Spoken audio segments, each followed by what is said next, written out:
ഓം നമോ ഭഗവതേ വാസുദേവായ. നമ്മൾ ഭഗവത്ഗീതയിലെ സാഖ്യയോഗത്തിലുള്ള കർമ്മണ്യേവാധികാരസ്ഥേ മാ ഫലേഷു കദാചന എന്ന് തുടങ്ങുന്ന ആ ശ്ലോകമാണ് നമ്മൾ വായിക്കുന്നത്. അപ്പം അതിൻ്റെ ആദ്യത്തെ ഭാഗം നമ്മൾ പറഞ്ഞു കഴിഞ്ഞു. കർമ്മണ്യേവാ അധികാര, നമുക്ക് കർമ്മത്തിൽ മാത്രമേ അധികാരമുള്ളൂ. ഇപ്പം നമ്മുടെ മുന്നിൽ എത്തിച്ചേർന്നിട്ടുള്ള കർമ്മം എങ്ങനെ ചെയ്യണം എന്നുള്ളത് ബെസ്റ്റായിട്ട് ചെയ്യുക, പരിപൂർണ പരിശ്രമം അതിലുണ്ടാവുക. നമ്മുടെ മനസ്സിൽ ഏറ്റവും നല്ല സങ്കല്പത്തോടു കൂടി ഭഗവത് സമർപ്പണമായി നമ്മളെ കൊണ്ട് ചെയ്യാൻ പറ്റുന്നതിൻ്റെ ബെസ്റ്റായിട്ട് ചെയ്യുക. അതിനെ കൊണ്ട് മനസ്സ് അതിനെ ഇത് ശരിയായോ ഇത് തെറ്റായോ അതിൽ കൂടുതൽ അങ്ങനെ ചെയ്യായിരുന്നു ഇങ്ങനെ ചെയ്യായിരുന്നു, ഇത് മനസ്സിൻ്റെ ഒരു സൈക്കോളജിക്കൽ മൈൻഡിൻ്റെ ഒരു സ്വഭാവമാണ്. അപ്പം അത് മനസ്സിലാക്കി അതിലേക്കൊന്നും ശ്രദ്ധ കൊടുക്കാണ്ട് നമ്മൾ കാര്യം ചെയ്ത് അപ്പോൾ അതോടുകൂടി ഫിനിഷ്ഡ്, നമ്മുടെ കാര്യം കഴിഞ്ഞു. അത് കഴിഞ്ഞ് അത് ഭഗവാന് സമർപ്പിച്ചു കഴിഞ്ഞാൽ അതിനെ കൊണ്ട് ഉള്ള ഫലം എന്താ, കർമ്മഫലം എന്താ, അതിനെക്കുറിച്ച് ആലോചിക്കുന്നേ ഇല്ല. ഒരു യഥാർത്ഥ ഭക്തൻ അതാണ് ചെയ്യുന്നത്. അപ്പോൾ അങ്ങനെയാണ് സമർപ്പണ ബുദ്ധിയോടുകൂടി കാര്യങ്ങൾ ചെയ്യുന്നത്. അതാണ് ഭഗവാൻ ഈ ശ്ലോകത്തിലൂടെ നമ്മളോട് പറയുന്നത്. അപ്പം ഇതിൽ തന്നെ ഒരു ഭാഗം നമ്മൾ മനസ്സിലാക്കി വെക്കേണ്ട ഒരു കാര്യം എന്താ വെച്ചാൽ, നമ്മൾ കർമ്മവാസനയോട് കൂടിയാണ് ഓരോരുത്തരും വന്നിട്ടുള്ളത് ഇവിടെ.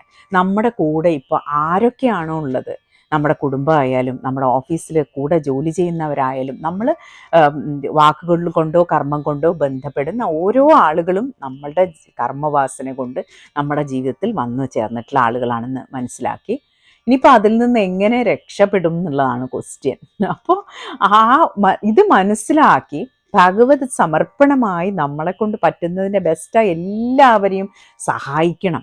എല്ലാവർക്കും നന്മ വരട്ടെ, ഏറ്റവും നല്ലത് വരട്ടെ എന്ന് പറഞ്ഞു. ഇപ്പം നമ്മളൊരു ഭക്ഷണം ഉണ്ടാക്കുകയാണ് അടുക്കളയിലെന്ന് വെച്ചാൽ, നമ്മൾ ഭക്ഷണം ഉണ്ടാക്കിക്കൊണ്ടിരിക്കുമ്പോൾ പ്രാർത്ഥനയോടുകൂടി കൊടുക്കണം. നമ്മൾ മക്കൾക്ക് ഒരു ചോറ് കൊടുക്കുകയാണെങ്കിൽ, ഞാനൊക്കെ മക്കളൊക്കെ ചെറിയ കുട്ടികളൊക്കെ ആകുമ്പോഴൊക്കെ ഭക്ഷണം കൊടുക്കുമ്പോൾ നമ്മൾ ചോറ് കുഴയ്ക്കുകയാണെങ്കിൽ നാമം ജപിച്ചുകൊണ്ട് കുഴയ്ക്കുക, നമ്മൾ നാമം ജപിച്ചുകൊണ്ട് കുക്ക് ചെയ്യുക. മനസ്സിലതൊരു നാമജപം പ്രാർത്ഥന ഒക്കെ ഉണ്ടെങ്കിൽ പിന്നെ അത് നമ്മൾ എന്ത് ചെയ്യുകയാണെങ്കിലും അതൊരു ഭഗവാൻ എന്നുള്ളതാണ് അതിലൊരു മെയിൻ ഇൻഗ്രീഡിയൻ്റ് ആയിട്ട് വരിക, ഭക്തിയാണ് വരിക. അപ്പോൾ അതിൻ്റെ ഒരു എനർജി മക്കൾക്ക് കിട്ടും. അപ്പോൾ ആർക്കാ നമ്മൾ കൊടുക്കുന്നത് വെച്ചാൽ അതുപോലെ നമ്മളിപ്പോൾ ഒരു പണം ചെലവാക്കുകയാണ്. വീട്ടിലിപ്പോൾ ഒരു പ്ലംബിങ്ങിന് ഒരാൾ വന്നു, എന്തൊക്കെയോ പൈപ്പ് ശരിയാക്കാനോ എന്തെങ്കിലും ഒരു കാര്യത്തിൽ വന്നു വിചാരിക്കും. നമ്മളിപ്പോൾ അതിന് വേണ്ടി എത്രയാണ് പൈസ ആയത്, ഓക്കെ ഇത്രയായി, ക്യാഷ് ഇത്ര വേണം. അപ്പോൾ പറഞ്ഞു, നമ്മൾ കൊടുക്കുമ്പോൾ ഒരു സങ്കല്പം വെക്കുക. വെറുതെ നമ്മൾ ഏതായാലും കൊടുക്കുന്നുണ്ട്, ഒരു സങ്കല്പം വെക്കുക, ഇയാൾക്ക് ഇത് ഏറ്റവും നന്നായിട്ട് വരട്ടെ, ഏറ്റവും നല്ല കാര്യങ്ങൾ ചെയ്യാൻ പറ്റട്ടെ ഇയാൾക്ക് ഈ പണം കൊണ്ട്. അപ്പം അതെന്തായി, അത് വെറും ഒരു ട്രാൻസാക്ഷൻ മാത്രമല്ല, അവിടെ വ്യവഹാരം മാത്രമല്ല നടക്കുന്നത്, അവിടെ ഒരു ദാനം കൂടി നടക്കുന്നുണ്ട്, അവിടെ ദാനം കൂടി അതിൽ ഇൻക്ലൂഡഡ് ആയി. അങ്ങനെ എല്ലാം ചെയ്യുമ്പോഴും എന്ത് ചെയ്യുമ്പോഴും അങ്ങനെ ഒരു ഭാവനയോടുകൂടി ചെയ്ത് ശീലിച്ച് നോക്കൂ. മനസ്സിനും നല്ല സന്തോഷം കൂടി കൂടി വരുന്നതായിട്ട് കാണാം. എന്ത് ചെയ്യുമ്പോഴും അതിലൊരു നന്മ നമ്മൾ നിറയ്ക്കുക. അപ്പോൾ നമ്മൾ വസുധൈവ കുടുംബകം അല്ലെങ്കിൽ ലോകാ സമസ്ത സുഖിനോ ഭവന്തു ഇങ്ങനെയുള്ള വരികളൊക്കെ നമ്മൾ കേട്ടിട്ടുണ്ട്. ഇതിലൊക്കെ എന്താണ്, നമ്മൾ തുടങ്ങേണ്ടത് നമ്മുടെ കുഞ്ഞു കുഞ്ഞു ആക്ഷൻസിലാണ്. ചെറിയ ചെറിയ കർമ്മങ്ങളിൽ തുടങ്ങാം. എന്നിട്ടോ അത് ചെയ്തു കഴിഞ്ഞ് ഞാൻ ചെയ്തു എന്നുള്ള യാതൊരു കാര്യവും മനസ്സ് വെക്കണ്ട. ചെയ്തു കഴിഞ്ഞ് ആ മൊമെന്റിൽ വിട്ടോളുക. പിന്നെ അത് നമ്മുടെ മനസ്സിൽ വെക്കാൻ പാടില്ല. കാരണം എന്താ, വെച്ച് കഴിഞ്ഞാൽ എന്താ, അത് അഹങ്കാരം വളർത്തും. ഓ ഞാനിത് ചെയ്തല്ലോ, ഞാൻ അങ്ങനെ ചെയ്തില്ലേ, അങ്ങനെ മനസ്സ് പറഞ്ഞുകൊണ്ടിരിക്കും. അതിന് ചെവി കൊടുക്കാനേ നിൽക്കരുത്. നമ്മൾ കുട്ടികളെ പോലെ ആവണം. കുഞ്ഞു മക്കൾ അവർ ചെയ്തൊക്കെ ഓർമ്മിച്ച് വെക്കൂ, ഇല്ല ആ മൊമെന്റിലാണ്, they are in that moment. അതേപോലെ നമ്മളും കുഞ്ഞു മക്കളെ പോലെ മനസ്സായിട്ട് വെക്കണം. ഈ നിമിഷത്തിൽ ജീവിക്കാം. ഗുരുവിൻ്റെയൊക്കെ മെസ്സേജസിൽ ഏറ്റവും പ്രധാനപ്പെട്ട കാര്യമാണ് live in the present moment. ഈ നിമിഷത്തിൽ ജീവിക്കൂ. അപ്പൊ എന്താ, നമ്മൾ കഴിഞ്ഞ് എന്തൊക്കെ ചെയ്തു എന്തൊക്കെ ചെയ്തില്ല ഒന്നുമില്ല. കുഞ്ഞുകുട്ടികൾ ചിത്രം വരയ്ക്കുന്നൊക്കെ കണ്ടിട്ടില്ലേ, അവര് കംപ്ലീറ്റ് ആയി അതിൽ ഇമേഴ്സ്ഡ് ആയി കമന്ന് കിടന്ന് കാലുകളൊക്കെ ഇങ്ങനെ ആട്ടിക്കൊണ്ട് എവിടെയോ സങ്കല്പിച്ച അല്ലെ ഇമാജിനേഷൻസ്. അപ്പോൾ ആ മൊമെന്റിൽ ടോട്ടലി അബ്സോർബ്ഡ് ആണ് അവര്. അതേപോലെ എന്താ ചെയ്യുന്ന വെച്ചാൽ ഒരു കുഴപ്പമില്ല. ഇപ്പം നമ്മളിപ്പോൾ ഒരു വാക്കിന് പോവാണ്, നടക്കുകയാണ് പുറത്ത്, ഒരു മോർണിംഗ് വാക്കിന് പോയി. അപ്പോൾ ആ മൊമെന്റിൽ എണീറ്റ ഉടനെയാണ് ഫ്രഷ് ആയിട്ട് എല്ലാം സ്ലേറ്റൊക്കെ ബ്ലാങ്ക് ആയിരിക്കുകയാണ് നമ്മുടെ മൈൻഡിൻ്റെ. അപ്പോൾ എന്താ, നമ്മൾ ഇന്നലെ എന്തൊക്കെ ചെയ്തില്ല, ആർക്കൊക്കെ എന്തൊക്കെ ചെയ്തു കൊടുക്കാൻ, ഇന്നത്തെ ടു ഡു ലിസ്റ്റ് ആലോചിക്കാതെ മൈൻഡ് ഫ്രീ ആക്കി വിടുക. എന്നിട്ട് നമ്മളിങ്ങനെ ആ മൊമെൻറ്റിൽ ആകാശവും പക്ഷികളൊക്കെ എണീറ്റ് വരുന്നേ ഉണ്ടാവുള്ളൂ, പൂക്കളൊക്കെ ഇങ്ങനെ വിടർന്ന് തുടങ്ങുന്നേ ഉണ്ടാവുള്ളൂ, സൂര്യഭഗവാൻ ഇങ്ങനെ പ്രകാശിച്ച് അനുഗ്രഹിക്കാൻ തുടങ്ങുന്നേ ഉള്ളൂ. അപ്പോൾ ആ ഒരു മൊമെൻറ്റ്, ആ ഒരു ഏർലി മോർണിംഗ് പുലർച്ചയില്ലേ ഒരു സൂര്യോദയത്തിൻ്റെ സമയം, അത് പ്രകൃതി ഇങ്ങനെ ഉണർന്നു വരുന്ന സമയമാണ്. നമ്മളത് കാണുമ്പോൾ നമ്മൾ ആ മൊമെൻറ്റിൽ നിൽക്കാണ്ട് എവിടേക്കോ മനസ്സാലോചിച്ചുകൊണ്ട് പോരുത്. ആ നിമിഷത്തിൽ നമ്മൾ നിന്നിട്ട് അത് ആസ്വദിച്ച് അതിൻ്റെ ഒരു ഭാഗമായിട്ട് നമ്മൾ നിൽക്കുകയാണ് ചെയ്യുന്നത്. അപ്പോൾ എന്താണ് ആ എനർജി, ഇലക്ട്രോൺസ്, സൂര്യഭഗവാന്റെ എനർജി എന്ന് പറഞ്ഞാൽ മുഴുവൻ ഫിൽഡ് വിത്ത് ഇലക്ട്രോൺസ് ആണ്. അപ്പോൾ ആ ഒരു എനർജി നമ്മൾക്ക് നല്ലോണം നമുക്ക് നമ്മുടെ ശരീരത്തിനും മനസ്സിനും അത് കിട്ടാൻ പറ്റും. ആ സമയത്ത് നമ്മൾ ആ സൂര്യോദയത്തിൻ്റെ സമയത്ത് നമ്മൾ പുറത്തിറങ്ങുകയാണ്. മാത്രമല്ല മണ്ണിൽ നമ്മുടെ ചെരുപ്പുകളൊക്കെ അഴിച്ച് വെച്ച് മണ്ണിൽ നമ്മൾ പുല്ലിൽ നടക്കുക, ഇത് അപ്പോഴൊക്കെ ശരിക്കും നമ്മുടെ ശരീരത്തിന് ഒരുപാട് എനർജി കിട്ടുന്നുണ്ട്. അങ്ങനെ പ്രകൃതിയിൽ നിന്ന് കിട്ടുന്ന എനർജി മിസ്സാക്കരുത്. അങ്ങനെ എല്ലാ ദിവസവും കുറച്ച് സമയം അങ്ങനെ ഒന്ന് ചെയ്ത് നോക്കൂ. നിങ്ങൾക്ക് കാണാൻ നിങ്ങളുടെ എനർജി ലെവലിലുള്ള വ്യത്യാസം എന്താണെന്ന്. എല്ലാം മാറ്റി വെച്ച് കുറച്ച് സമയം ഒന്ന് ബെയർ ഫൂട്ടായി, കാലിൽ ചെരുപ്പൊന്നും ഇടാണ്ട് പുല്ലിൽ കാലുകൾ വെച്ച് വെറുതെ ഒന്ന് ഇരുന്ന് പുല്ലുകളൊക്കെ നോക്കി. ഇതൊക്കെ കുഞ്ഞുകുട്ടികളാകുമ്പോൾ ചെയ്യുന്ന കാര്യങ്ങൾ. ഇപ്പോൾ കുട്ടികൾക്ക് മണ്ണ് തൊടാൻ കൊടുക്കുന്നില്ല. ശരിക്കും ഒരു മണ്ണിൻ്റെ ഒരു ശക്തി ഒന്ന് ആലോചിച്ച് നോക്കൂ. ഒരു ചെറിയൊരു വിത്ത് ആ മണ്ണിലിടുന്ന സമയത്ത് അത് വലിയ പടർന്ന് പന്തലിച്ച് അത്രയും വലിയൊരു വൃക്ഷമായി മാറാനുള്ള എല്ലാം ആ ഇത്തിരി ഒരു പിടി മണ്ണിലുണ്ട്. അപ്പോൾ നമ്മുടെ ഒരു അമ്മയുടെ ഗർഭപാത്രത്തിൽ ഒരു കുഞ്ഞു വളരാനുള്ള എല്ലാ സാഹചര്യങ്ങളും ആ ഗർഭപാത്രത്തിൽ ഉള്ളതുപോലെ ഈ മണ്ണിൽ ജീവൻ കുരുക്കുകയാണ് ചെയ്യുന്നത്. എന്തൊരു പവർഫുൾ ആണെന്ന് ആലോചിച്ച് നോക്കൂ അല്ലേ. അപ്പോൾ ആ മണ്ണിൽ പാദങ്ങളൊക്കെ വെച്ച് കുറച്ച് സമയം ഇരുന്ന് ആ എനർജിയൊക്കെ എടുത്ത്, അപ്പം ഇങ്ങനെ നേച്ചറിൻ്റെ കൂടി നമ്മൾ മുന്നോട്ട് പോകണം. അപ്പോൾ നമ്മൾ, കാരണം നമ്മുടെ ശരീരം എന്ന് പറയുന്ന ഈ മരങ്ങളൊക്കെ പോലെ ഒരു ഭാഗമല്ലേ ശരീരവും, മണ്ണിൽ നിന്ന് വന്നിട്ടുള്ളതാണ് ഈ ശരീരം, മണ്ണിലേക്ക് പോവുകയും ചെയ്യും. അപ്പം അതിന് വേണ്ടതൊക്കെ മണ്ണിലുണ്ട്. അതുകൊണ്ട് ഇപ്പം when you are feeling down, ഇപ്പം ഏർത്തിങ് എന്ന് പറഞ്ഞിട്ട് ഇപ്പം അടുത്ത് ഒരു മൂവി കണ്ടു, യൂട്യൂബിലൊന്ന് സെർച്ച് ചെയ്ത് നോക്കൂ. ഏർത്തിങ് എന്ന് പറഞ്ഞിട്ടുള്ള അതിൽ ഒരുപാട് പരീക്ഷണങ്ങൾ നടത്തിയിരിക്കുകയാണ് ആളുകൾ അവർ പിന്നെ ഈ ഭൂമിയിൽ ഇങ്ങനെ ബെയർ ഫൂട്ടായി കാല് വെച്ചിട്ടിരുന്നിട്ട് പിന്നെ ഈ എനർജി ഇലക്ട്രോൺസ് നമ്മൾ ബോഡിയിലേക്ക് ഇങ്ങനെ എടുക്കുന്ന സമയത്ത് നമ്മുടെ ചംക്രമണം, ഈ ബ്ലഡ് സർക്കുലേഷൻ ഒക്കെ ഇംപ്രൂവ്ഡ് ആവുകയാണ് ചെയ്യുന്നത്.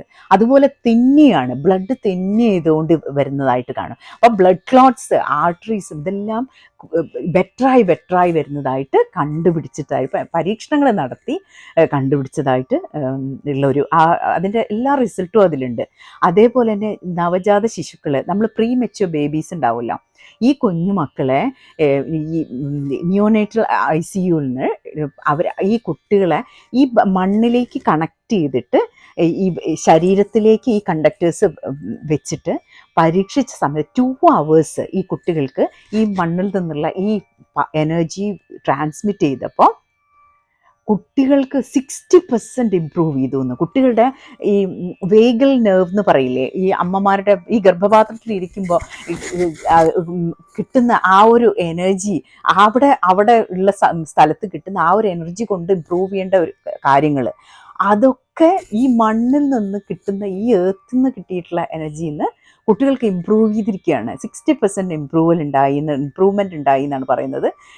ഹാർട്ട് ഫങ്ഷനും ലങ് ഫങ്ഷനും എല്ലാം ഇമ്പ്രൂവ് ചെയ്തു ഈ കുഞ്ഞുമക്കളുടെ നിന്ന്. അപ്പോൾ ഇത്രയ്ക്കും നമ്മുടെ പവർഫുള്ളാണ് നമ്മുടെ മണ്ണ് എന്ന് പറയുന്നത്. അപ്പോൾ ആ പ്രകൃതിയുമായിട്ട് ഇണങ്ങിയിട്ട് മുന്നോട്ട് പോവാം. അപ്പം നമ്മളിപ്പോൾ പറഞ്ഞു വന്നത്, കർമ്മത്തിൽ നമ്മൾക്ക് ചെയ്യുന്ന കർമ്മങ്ങൾ എല്ലാം പെർഫെക്റ്റ് ആയിട്ട് ഒരു കർമ്മവും ഉണ്ടാവില്ല.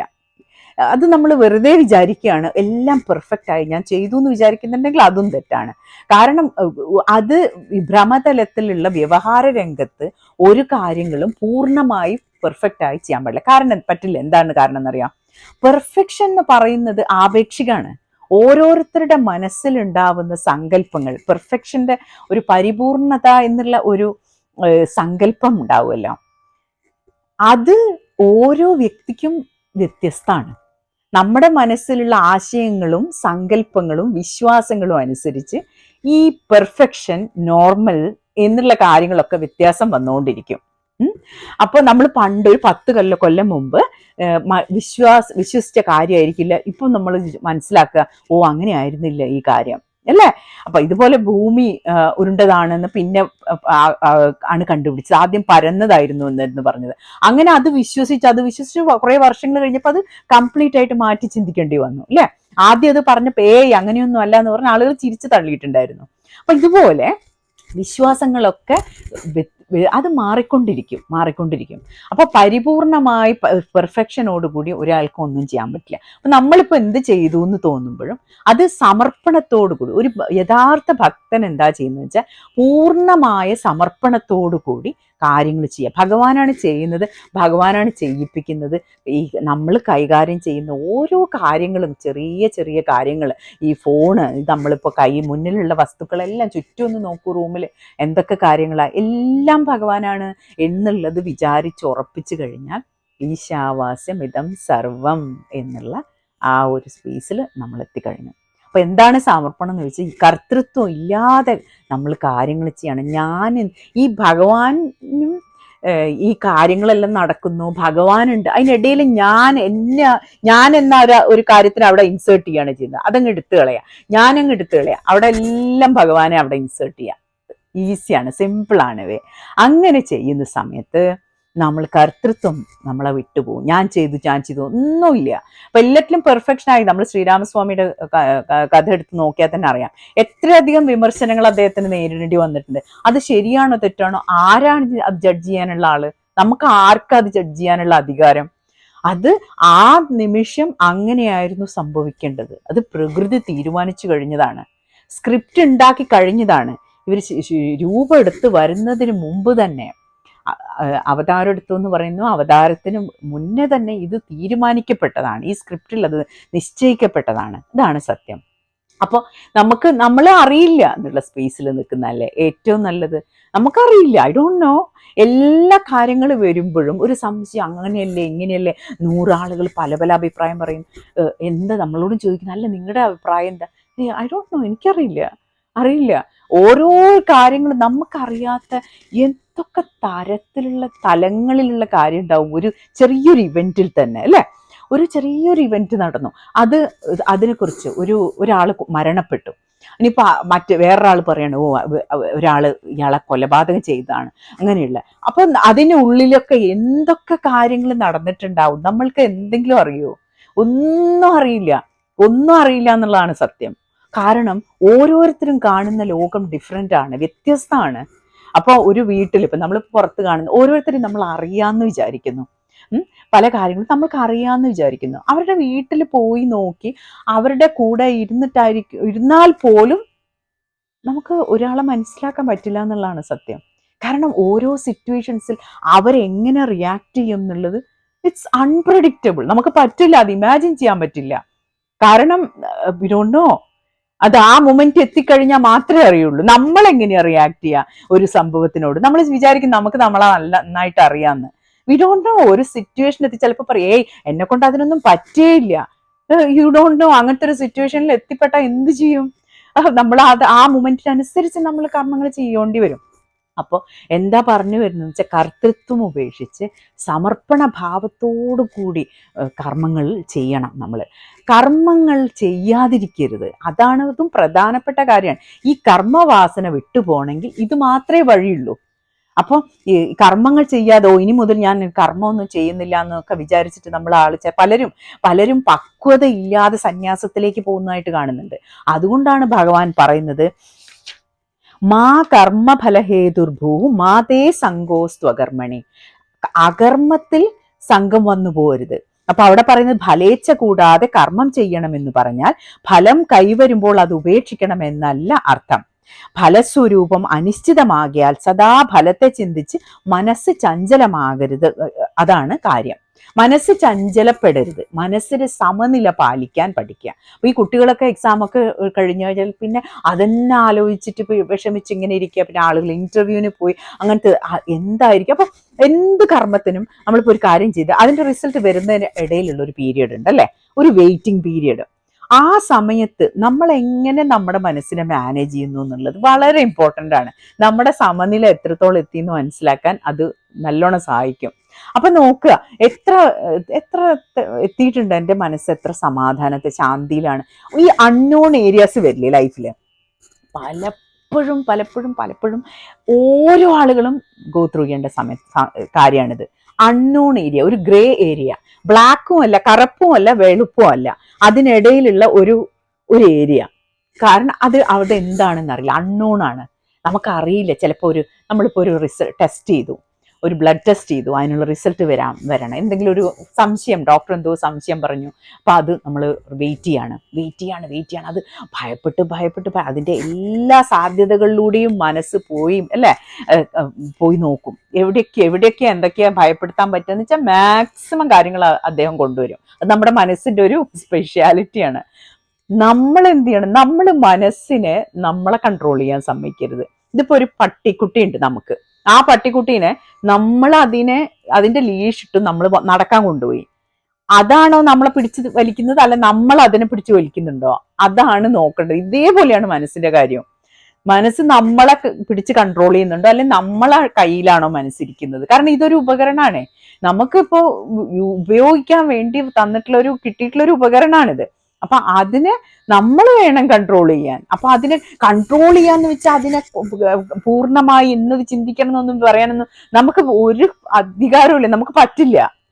അപ്പം കാരണം എന്താണ്, ഈ ചിന്തകളൊന്നും നമ്മൾ പറഞ്ഞിട്ടൊന്നുമല്ല വരുന്നത്. ഒരു മിനിറ്റിൽ എത്ര ചിന്തകളാണ് വരുന്നത്, നമുക്ക് ഒരു ബന്ധം ഉണ്ടാവില്ല, പരസ്പര ബന്ധമില്ലാത്ത ചിന്തകൾ. അപ്പോൾ ഈ ബോധസ്വരൂപത്തിൽ ഇങ്ങനെ മേഘം പോലെ ഒഴുകി നടക്കുന്ന ഒരു പ്രത്യേക തരത്തിലൊരു എനർജി മൈൻഡിന് അങ്ങനെ പറയാൻ വേണമെങ്കിൽ. അപ്പോൾ പക്ഷെ അതിൻ്റെ ടെക്നിക്സ് മനസ്സിലാക്കണം, അതിൻ്റെ ട്രിക്സ് മനസ്സിലാക്കണം. ഒരിക്കലും നമ്മളൊരു ലെവലിൽ എത്തുന്നവരെ പിന്നെ നമ്മുടെ സുഹൃത്തായി മാറും. അതുവരെ നമ്മളെ സദാ ഇങ്ങനെ കുറ്റപ്പെടുത്തിക്കൊണ്ടിരിക്കുക, ഇതാണ് മനസ്സിന്റെ സ്വഭാവം എന്ന് മനസ്സിലാക്കുക. അപ്പൊ നമ്മൾ ഇപ്പൊ പുറത്തുള്ള ഒരു ഫ്രണ്ടാണ്, ഏത് നേരത്തും കുറ്റപ്പെടുത്തുകയാണെങ്കിൽ നമ്മളെന്താ ചെയ്യുക? ഇയാളുമായിട്ടുള്ള കമ്പനി ഇനിയിപ്പോ വിടുന്നത് നല്ലത്, കാരണം ഒരു സമാധാനവും തരുന്നില്ല എന്ന് പറഞ്ഞ് നമുക്ക് അയാളെ ഒഴിവാക്കാം. പക്ഷെ ഈ തലേൻ്റെ ഉള്ളിൽ ഈ മൈൻഡ് എന്ന് പറയുന്നത് നമ്മുടെ വോയിസ്, നമ്മുടെ ഉള്ളിലുള്ള വോയിസ്, ആ വോയിസ് നമ്മൾ എന്ത് ചെയ്യും, എവിടെ കൊണ്ടുപോയി കളയും? അപ്പം കുട്ടികളോട് പഠിക്കാൻ, അയ്യോ ഇനിയിപ്പോ പഠിപ്പ് എല്ലാം കഴിഞ്ഞില്ലേ, മതി, അടങ്ങി സമാധാനമായിട്ട് ഇരിക്കുവോ. പക്ഷെ പറയും, അയ്യോ മൈൻഡ് പറയണു ഒന്നും പഠിക്കുന്നില്ല, ഹാർഡ് വർക്ക് ഇനഫ് ചെയ്യുന്നില്ല. അപ്പൊ ഞാൻ ചോദിക്കും, മനസ്സാണോ നിങ്ങളെ കൺട്രോൾ ചെയ്യുന്നത്? മനസ്സ് പറയുന്നത് കേട്ട് അടിമകളെ പോലെ ഇരിക്കുകയാണോ വേണ്ടത്? നമുക്കറിയാം. Just have that trust in you. നീ ഇത്ര വരെ എത്തിയില്ലേ, ഇത്ര വരെ പഠിച്ചിത്ര എത്തിയില്ലേ, you know what to do. അങ്ങനെ ഒരു വിശ്വാസം നമുക്ക് നമ്മളോട് തന്നെ വേണം.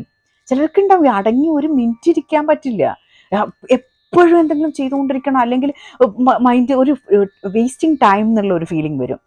ബിക്കോസ് ടൈം ഇസ് മണി എന്നാണല്ലോ പുതിയ കണ്ടുപിടുത്തം. അപ്പൊ അങ്ങനെയുള്ള തരത്തിൽ പറഞ്ഞുകൊണ്ടിരിക്കും മൈൻഡ്. അപ്പോഴൊക്കെ മനസ്സിലാക്കുക, ഇതൊക്കെ മനസ്സ് കുട്ടികളെ പോലെ മനസ്സിങ്ങനെ കളിച്ചുകൊണ്ടിരിക്കുകയാണ്, അതിലൊന്നും ശ്രദ്ധിക്കേണ്ട ആവശ്യമില്ല.